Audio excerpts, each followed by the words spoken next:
Assalamualaikum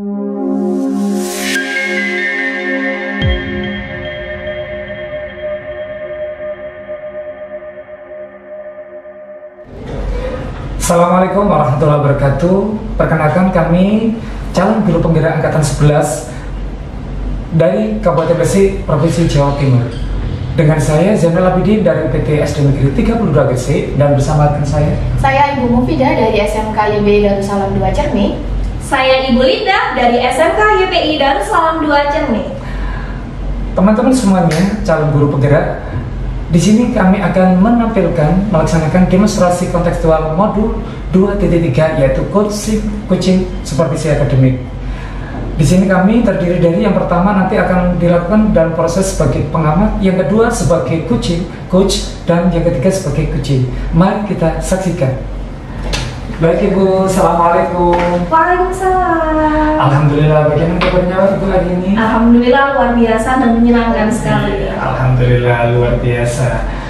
Baik Ibu, sebelum kita melakukan proses coaching, di sini saya berperan sebagai seorang pengamat dan Bu Linda nanti sebagai coach yang akan melakukan coaching terhadap coaching nantinya. Nah, namun sebelum itu, sebelum mulai percakapannya nanti dengan coaching, ini ada beberapa hal yang ingin saya tanyakan terkait dengan rubrik penilaian dalam observasi saya. Iya, boleh.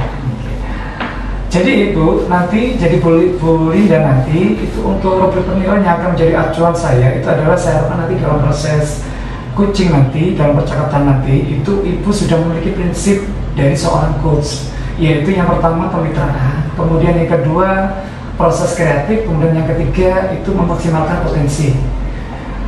Nah, tentunya Ibu juga sudah memiliki kompetensi inti dari seorang coach ya, yang perlu jenengan paham juga. Jadi meliputi yang pertama itu present, kesadaran penuh, kemudian yang kedua mendengarkan aktif, kemudian yang ketiga memberikan pertanyaan berbobot untuk menggali potensi dari seorang coaching nanti. Dan tentunya dalam proses coaching nanti jangan lupa untuk menggunakan teknik rasa dalam hal penggalian potensi dari coaching. Dan saya berharap nanti dalam proses percakapan Ibu nanti juga tidak melupakan namanya alur tirta, di mana nanti dalam alur tirta itu nanti jangan tunjukkan apa itu tujuan dari coaching nanti, kemudian yang kedua sebagai identifikasi, dan yang ketiga rencana aksi dari coaching, kemudian yang terakhir tanggung jawab coaching dalam mewujudkan aksi dari tujuan sesuai dengan alur tirta. Baik, Bapak. Untuk rubrik penilaian yang saya sampaikan tadi bisa dipahami Ibu? Iya, saya paham. Oke, kalau sudah paham, untuk yang kedua ini perlu saya lanjutkan lagi. Untuk mengenai proses coaching nanti ada beberapa pertanyaan yang ingin saya tanyakan. Boleh ya Ibu? Boleh. Oke, terima kasih.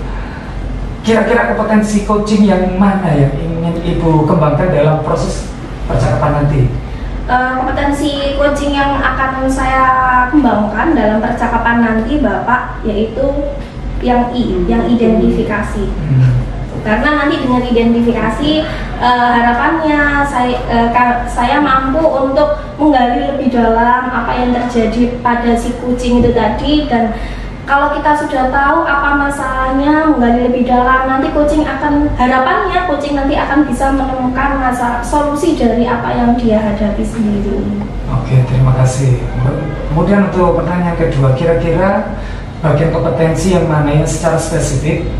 Ini tadi yang saya sampaikan ada 3 kompetensi. Yang pertama present, kemudian mendengarkan aktif, kemudian yang ketiga menyampaikan pertanyaan berbobot. Ini. Nah, dari 3 kompetensi tadi, mana yang kira-kira yang spesifik yang menurut jenengan yang ingin jenengan kembangkan dalam proses coaching nanti? Tentunya menjadi seorang pendengar yang aktif. Dimana nanti kalau kita mendengarkan dengan aktif, kita hadir sepenuhnya, nah itu nanti akan lebih dalam menggali masalah-masalah yang dimiliki oleh coach kita. Oke. Baiklah, memang mendengarkan aktif itu memang penting sekali untuk menggali potensi dan juga untuk menampilkan bahwasanya coaching itu memiliki potensi yang harus dikembangkan. Kemudian, baiklah Ibu Linda, pertanyaan terakhir Ibu ya. Jadi untuk pertanyaan terakhir ini saya menanyakan tentang tolak ukur ketercapaian indikator dalam proses coaching nanti. Kira-kira menurut Bu Linda apa indikator keberhasilan ketercapaian dalam proses coaching tadi? Menurut saya dalam proses coaching itu itu nanti tercapai, itu dimana saya dapat menggali ide-ide dari Kuci itu sendiri, kemudian saya juga dapat menggali potensi-potensi dari Kuci itu sendiri, sehingga harapannya Kuci dapat menyelesaikan masalahnya itu sendiri tanpa saran dari si coach. Oke, terima kasih. Baik, terima kasih indikator yang Ibu sampaikan tadi sudah sesuai dengan Alam Tirta, dan saya harap ide-ide solusi dari Kuci yang disampaikan nanti memang benar-benar bisa maksimal ya Ibu ya. Baiklah Ibu Linda, mungkin itu saja yang bisa saya tanyakan, dan selebihnya setelah itu Ibu silakan memulai percakapannya nanti, dan saya berharap proses percakapannya nanti itu lancar sesuai dengan indikator pencapaian yang jenengan harapkan tadi. Baiklah, mungkin kurang lebih seperti itu. Ya, terima baik, kasih. Halo Bu Mufida, selamat pagi. Iya, gimana kabarnya hari ini Bu Mufida? Alhamdulillah sehat Bu Linda, tapi ada beberapa hal sih yang sebenarnya mengganggu pikiran saya hari ini. Wah, apa itu yang mengganggu pikirannya Bu Mufida? Si pupuk? Enggak sih. Saya mau cerita sedikit sebenarnya. Boleh. Mau cerita di mana? Di sini apa di kantin? Kayaknya lebih nyaman di sini aja. Padahal tadi kalau di kantin saya mau traktir Bu Mufida loh. Di sini aja lah Bu, nanti rame malah. Oh iya, boleh. Lebih nyaman di sini kayaknya. Kira-kira Bu Mufida mau cerita apa nih? Kemarin kan ada pembelajaran Bu, saya di jadwalnya di kelas 10 akuntansi kemarin. Nah itu kemarin saya ada di lab akuntansi. Ternyata setelah saya buat diagnostik awal, ada beberapa siswa yang memang kurang mengerti tentang konsep dasar dari Microsoft Excel. Oh, jadi Bu Mufida ini mau ngobrolin bahwasannya kemarin Bu Mufida sudah masuk di kelas 10 akuntansi. Kemudian ada diagnostik awal gitu ya Bu, tentang Microsoft Excel. Microsoft Excel. Memangnya kenapa Bu Mufida? Ada beberapa siswa sih Bu yang ternyata memang belum pernah mengoperasikan Microsoft Excel. Jadi mereka belum tahu konsep dasarnya seperti apa. Sedangkan di kelas 10 ini memang dituntut untuk sudah mengetahui tentang kompetensi dasar dari Microsoft Excel. Seperti itu Bu Linda. Oke, jadi Bu Mufida menjumpai anak-anak yang belum pernah mengoperasikan Microsoft Excel, sedangkan di kelas 10 akuntansi itu tuntutannya harus sudah dapat menguasai Microsoft Excel, gitu ya Bu. Sebelumnya Bu Mufida sudah menanyakan belum kenapa kok mereka tidak paham pengoperasian Microsoft Excel? Kemarin sempat ngobrol-ngobrol juga sih Bu sama anak-anak kemarin dia. Kenapa kok belum tahu konsep dasarnya? Ternyata waktu di SMP memang mereka belum pernah praktek sama sekali tentang Microsoft Excel.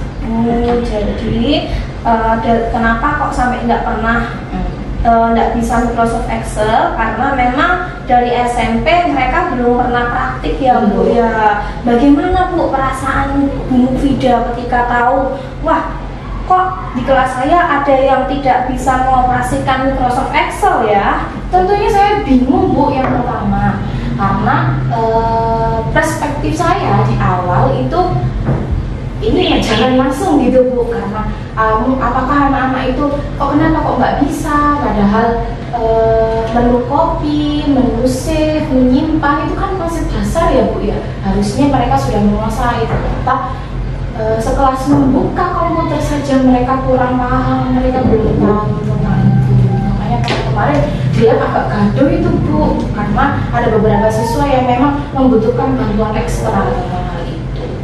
Berarti Bu Mufida agak bingung ya, kenapa sih kok sampai nggak bisa, terus kemudian sampai gaduh juga gitu. Bu, kita kira-kira waktu kita cerita gini itu harapannya Ibu yang ingin Ibu harapkan apa sih dari percakapan kita hari ini?